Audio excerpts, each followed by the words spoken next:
Hey, what's up, everybody? It is your girl JoJo, and I'm here with the review for Married to Medicine LA. I believe this is a continuation of season one, if I'm not mistaken, but it could be season two. Either way, you guys know I will have the numbers right in the description bar. I hope you guys are doing very well. Can't remember if I said that already, but yes, Married to Medicine is a show that I started out reviewing.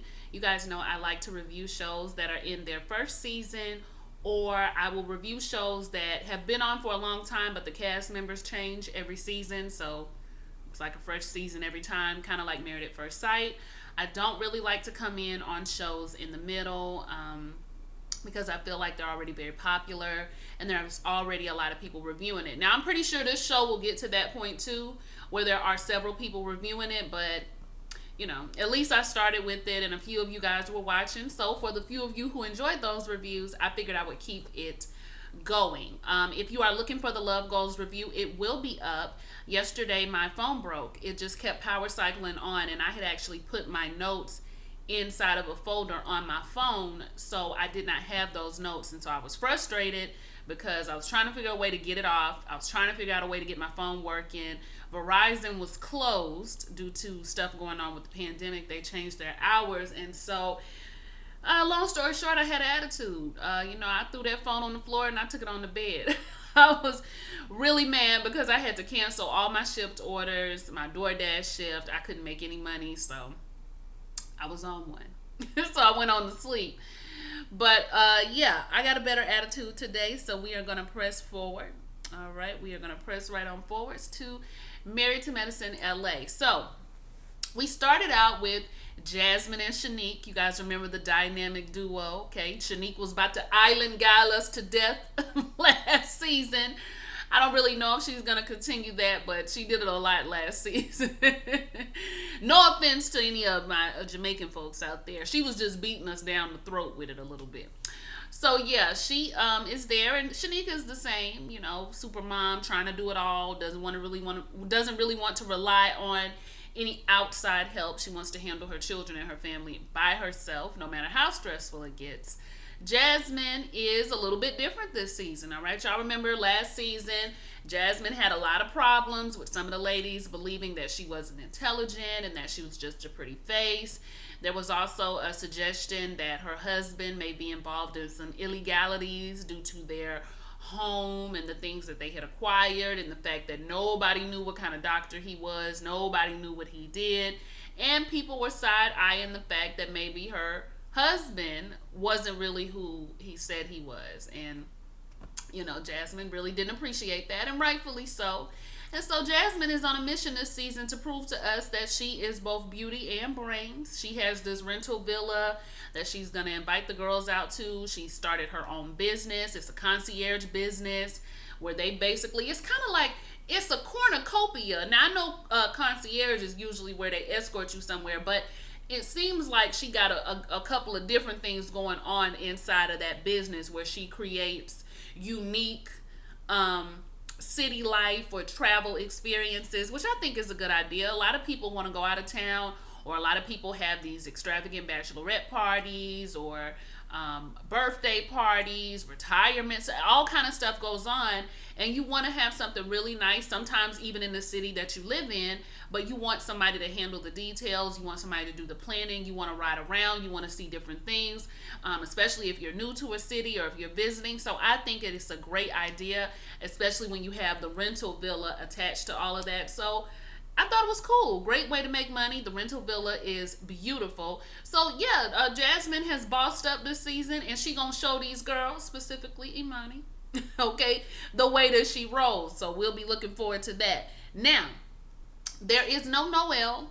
There is no Aisha. Okay, I'm gonna miss Dr. Noelle, even though she was real deep. And I know that got on some people's nerves.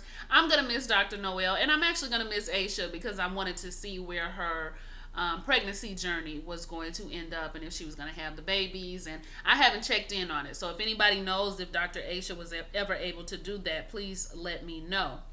All right, so yeah, Jasmine's on a mission. She's intelligent. She is a boss. She is a mother, a great mother. The body is right, and yes, the body is right. Her and Shanique. And she gonna show these girls how she rolls. All right.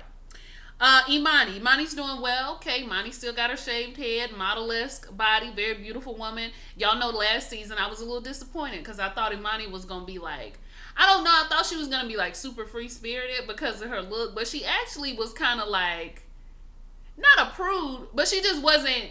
Her personality was not like as free as I thought it would be. She actually is quite reserved. That's a better word. She actually is quite reserved, which is nothing wrong with that. I didn't think that's what I was going to get out of Imani. So it just goes to show you can never judge a book by its cover. But Imani is there. She looks beautiful. She's there with her son. They're cooking. Her husband is in Oklahoma working on some type of business project. He's been there for about 3 months. And you guys know her husband. I forgot the name of the group that he was in, and I forgot the song. But they had a song that comes on the radio in my hometown a lot. But anyway, her husband's out doing that. That music business ain't doing what it used to do, so he got to get some other stuff going. She really, really misses him, really misses having him around, even though her son has adjusted. She really hasn't adjusted, and she would love her husband to be there, but she's coping. Dr. Britton, I like Dr. Britton. I think Dr. Britton is cool, calm, and collected. I like all the girls on this show, actually. I like everybody on here. But Dr. Britton just seems like she is really cool to be around. Seems like she's a good vibe, and I liked her immediately when they introduced her last season. You guys remember that Dr. Britton had her whole entire family ready to go, ready to move over to Los Angeles from Florida, but her husband said nothing doing until you get you get a good job, and we are able to find a house out there that can be comparable to the house that we had in Florida, which, if you all know the cost of living in Los Angeles and the cost of living in Florida, then you know that is darn near impossible. So the husband is a little perturbed. They did move, but the husband is a little perturbed that the house that they have now is, I think she said, a quarter of the size of their house in Orlando. I think the house in Orlando was 7,000 some odd square feet, and this house is 2,000 something. Yeah, that's quite the difference. That is quite the difference. But they're both still very beautiful homes and way bigger than what I live in, honey. They would die living up in here.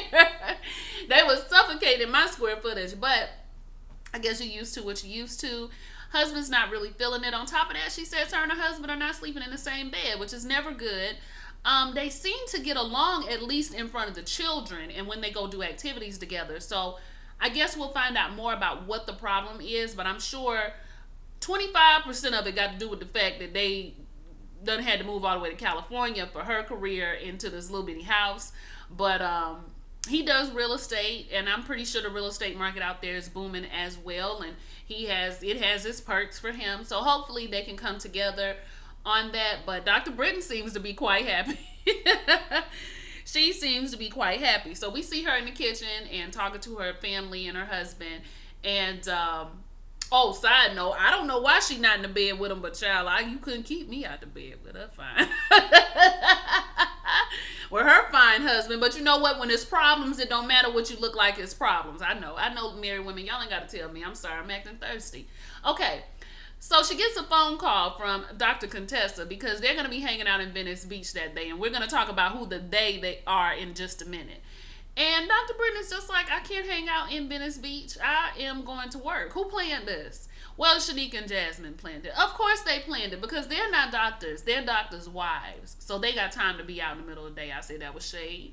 That was shade. It was true shade, but it was shade. So fine.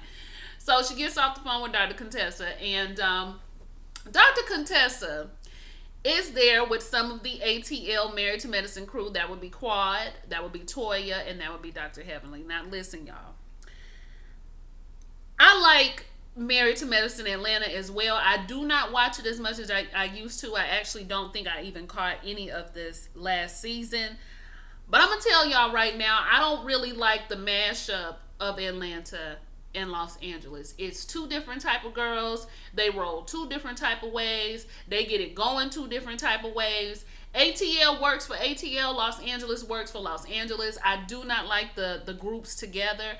I understand Dr. Contessa is Britton's friend, and that makes sense to me because they've been friends for years, but This mashup I just did not like. We've already seen it. We've already had the Atlanta cast introduce the Los Angeles cast. We don't need them to reintroduce. Bravo, please spare us. Let this show do what it needs to do on its own by itself, and if it flops, it flops. If it does well, it does well. But you don't have to keep bringing the Atlanta crew in. I don't like it. It reminds me of the mess that went on with Basketball Wives Miami, and then Los Angeles, and then they mashed it up, and now the group it's just weird. It makes the show weird when you mash it up like that. So yeah, we got the Atlanta crew there, and they coming there, they ready to party because they're gonna go to Jasmine's villa party. Remember I told y'all Jasmine's gonna show everybody how they roll. So over in Venice Beach, they're having the same type of conversation about Imani and child, I can't remember the girl's name. Let me start over.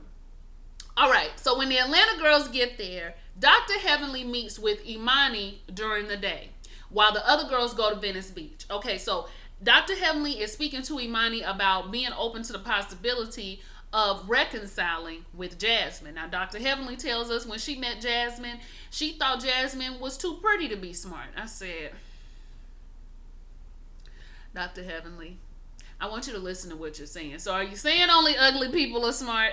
I hate to think in extremes, but when people make these, I know plenty of beautiful women who are also very intelligent. You actually can be a triple threat. We see a whole lot of them all over social media. We have friends, family. We know this to be true. And even Dr. Heavenly in a lot of ways can be seen as a triple threat. So I don't know why she would say, I mean, she's not a Jasmine, but beauty comes in all different forms.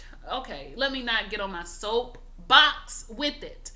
So, Dr. Heavenly tells Imani, you should come. And Dr. Imani kind of takes it like, okay, I can come to the party. I got people that I work with right now that I don't really care for, but I keep it cordial and I keep it professional, and I can handle Jasmine in that same way. So, Imani is going to go to the party. I just got one question, y'all. What was the weather in Los Angeles? Because Dr. Heavenly had on a jacket, and that's what I call like a shirt-like jacket, but it was actually like a puffy coat.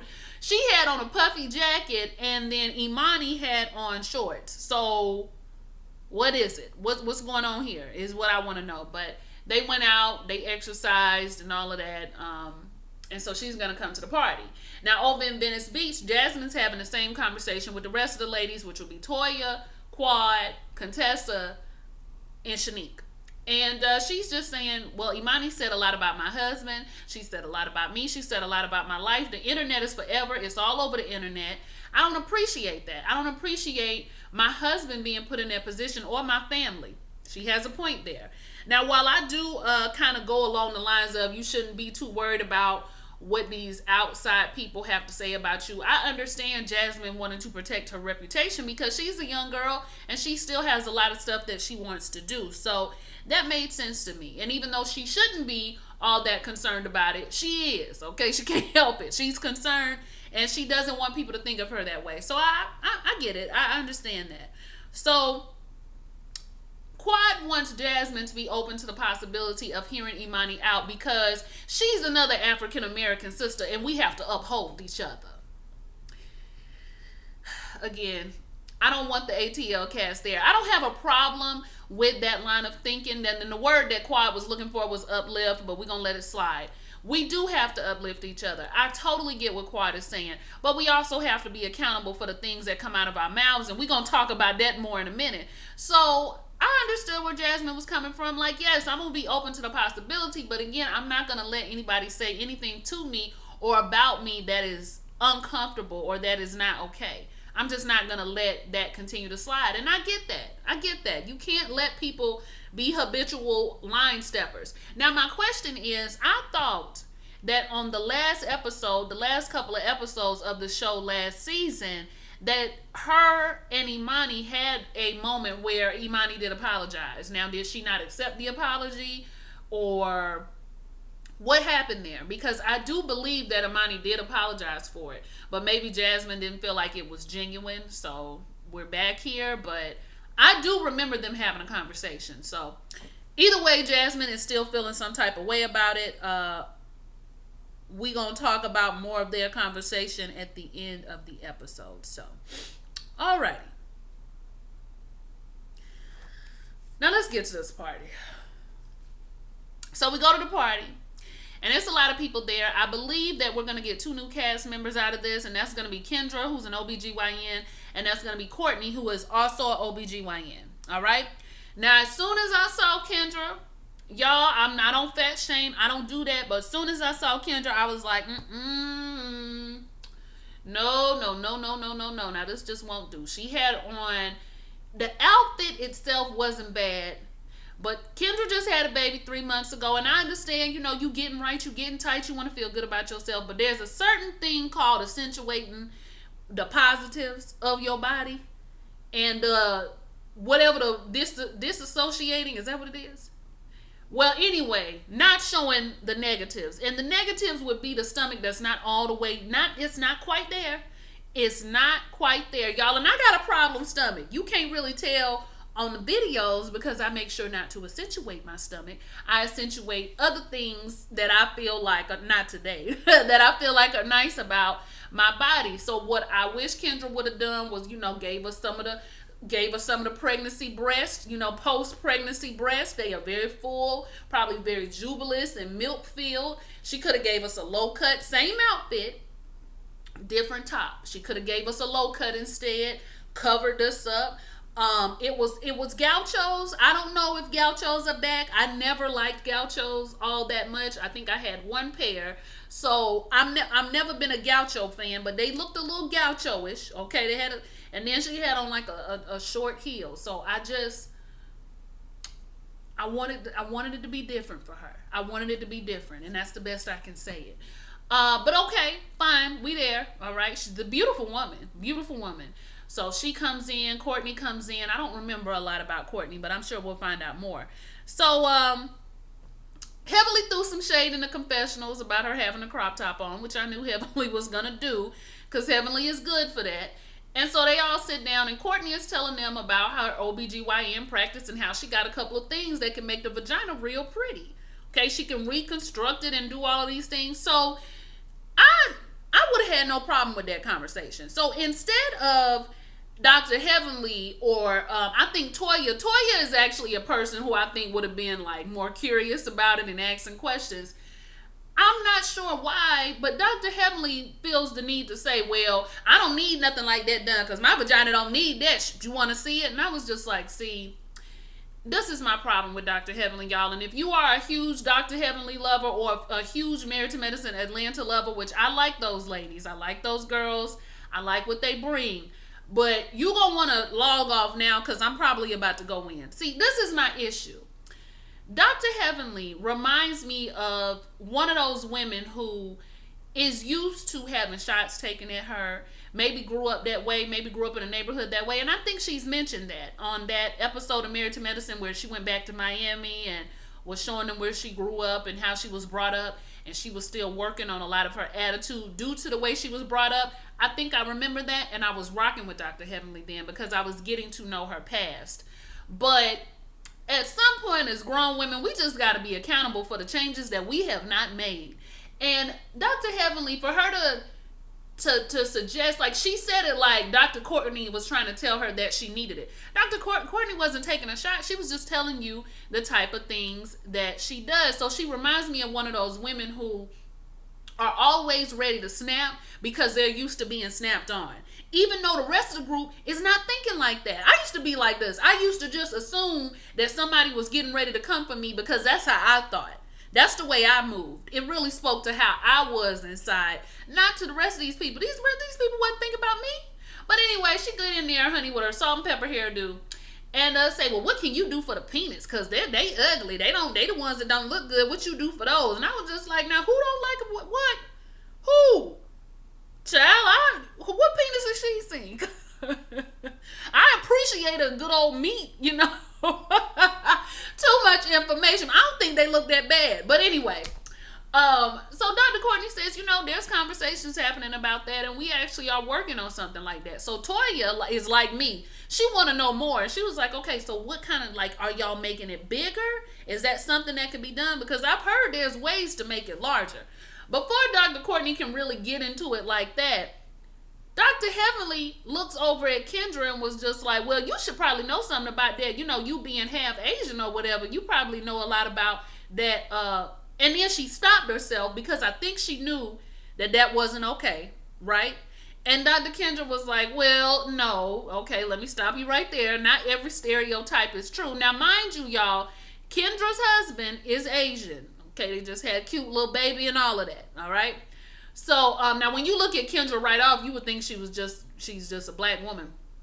But she was just like, now is Kendra half Asian? I'm not sure, but that's what Heavenly said. Heavenly said with you being half Asian. So I don't know if she meant being in a interracial relationship or her baby being half Asian. I could be wrong about that. So if I'm wrong, please forgive me. I'm just going off what was said in the conversation.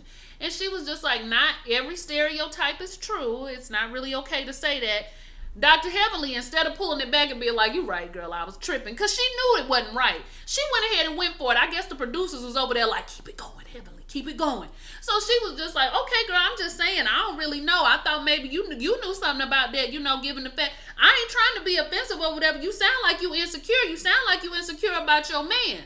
Because Dr. Kendra had told her that comment after she said, well, she don't know, she was just asking. She was like, yeah, but it was ignorant. And it was. Oh, you sound like you insecure about your man. So Dr. Kendra, I guess wherever she come from, baby, them is fighting words. You don't talk about my man penis. So she went from here all the way to here. She called Heavenly the B word, rolled up on her. Heavenly didn't move. She knew the security was there.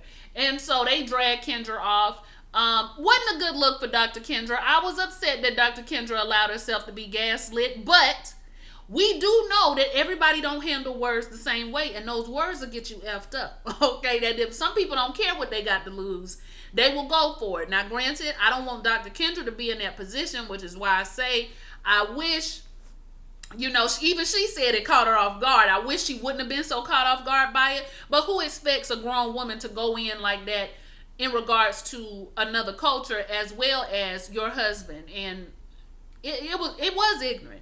So Dr. Kendra goes off. They go talk to her outside so they can get her cooled off. They in there talking to Dr. Heavenly, saying she wrong. And she was just like, what? What did I say? See, this is what y'all, I don't like Heavenly. I did not like her when she first came on to Atlanta. Yes, she gave us some tee-hee-hees every now and then, but overall, I just did not like the vibe that Heavenly brought. She's good for the mess. She's good for television because she keeps stuff going. So that part is great for reality TV. But if I just on person, I don't think that I would like Dr. Heavenly. And what Dr.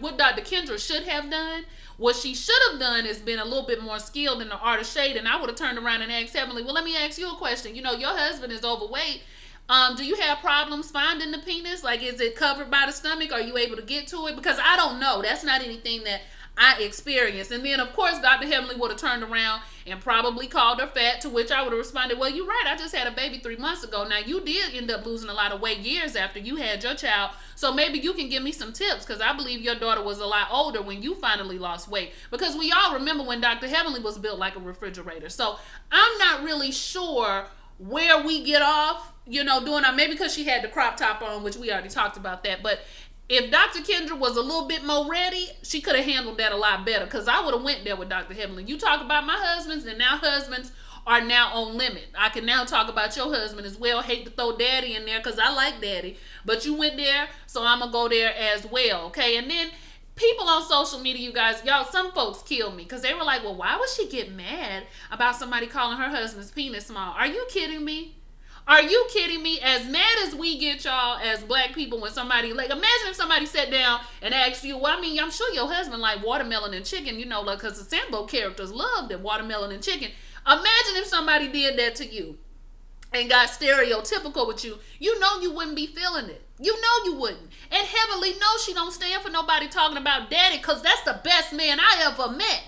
So y'all can miss me with that. You can like somebody and still hold them accountable. You can like Heavenly, but you know when somebody should be accountable for the things that they do. Okay, everybody always want to say, folks, it's so real. She keep it so real. There's a difference between keeping it real and keeping it rude, and Heavenly keeps it very rude, in my opinion. I don't think she always is keeping it real. I think she's keeping it rude, and I think it speaks a lot to the character of herself, her insecurities, and the things that are going on inside of her, that she's already ready to say things that are definitely deemed to be inappropriate. But if y'all like it because she keep it rude, then y'all go right ahead with that. Y'all go right ahead, but hold people accountable. You can still like folks and hold them accountable. But I'm gonna move on. Okay, so Imani gets there. All right, they bring Kendra back in. We calming down. Imani gets there. She don't speak. Okay, she with her homegirls. It was rude. And they get the girls together. Quad is making a speech like it's her party. It's not Quad's party.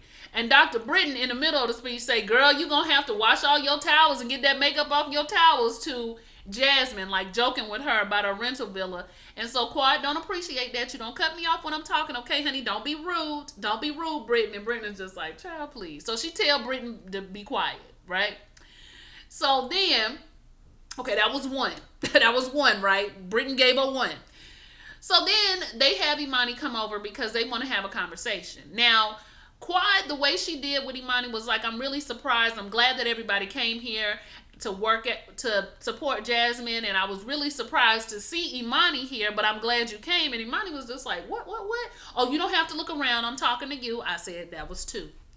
That was two. That was number two, right? So then, when Imani and Jasmine get to talking about their differences, they're going back and forth. They're kind of going in circles. Like, are we going to move forward? Are we going backwards? I feel like you going backwards, Jasmine, and I'm trying to move forward, Imani. Jasmine says she got to go backwards because there was other stuff that you said in addition to the childish apology that you made. So she considered it to be childish. So I guess she wasn't feeling it. But I tried to accept your childish apology, but then you went back and you said more things. And this is where Britton chimed in and was just like, well, I think she was saying it in a joking manner, and she didn't say anything about this, that, and the third. And Jasmine was like, let me correct you. She did say that. So that's when Britton kind of set it on back. She kind of set it on back because obviously there's more that she's upset about. Now, I want to know, is she going to be a cast member or not? Imani's friend. Who is she? Because she was also very vocal and saying like, well, what are we talking about? If you accepted the apology, what more are we talking about? And Imani said, child, look, I don't know what we're talking about. And Quad said, well, I know what we're talking about because I'm actually listening and not having sidebar conversations. And I was just like, that's three. That was three. It was three strikes you out. Britton said, let me tell you something, Quad. You don't run anything around here. You don't run nothing around here. I can have an outside conversation because I'm the one speaking right now and because you brought this situation up in front of a party. And I agree with Britton. You brought it up in front of everybody, but you wanted to be the only one mediating. If you wanted to be the mediator, then take it over there. You don't need an audience. This is not Sister Circle. Your show is canceled. So if you wanted to have some type of audience members for you to have this mediation and reconciliation over an event that you wasn't even a part of, you wasn't even at the event when they fell out. But yet you think that you should be the one to mediate the coming togetherness of the two of them. No, thank you. Like I said, y'all could have left that Atlanta crew in Atlanta. Let them roll the way that they roll. Talking about we sisters and we got to uphold, not uplift each other. And I'm just like, if you felt like that, then you wouldn't have been talking to Britton or Imani, and you wouldn't have been the way that you were, and you wouldn't have been trying to take over Jasmine's party like it was yours. But I digress. Atlanta cast, y'all going back to Atlanta. I hope we're gonna be seeing y'all do that real soon. Y'all keep it real cute over there. Keep y'all things going the way I like y'all for the most part. But y'all keep y'all stuff going over that way. Next time, Dr. Contessa, if you bring somebody, just bring Toya. Because Toya seemed like she was keeping it pretty cool. That was it, you guys. I think they ended up going inside to have a private conversation. And that's what they should have done to begin with. But y'all like, comment, and subscribe. And I will see y'all for the next video, okay? Bye.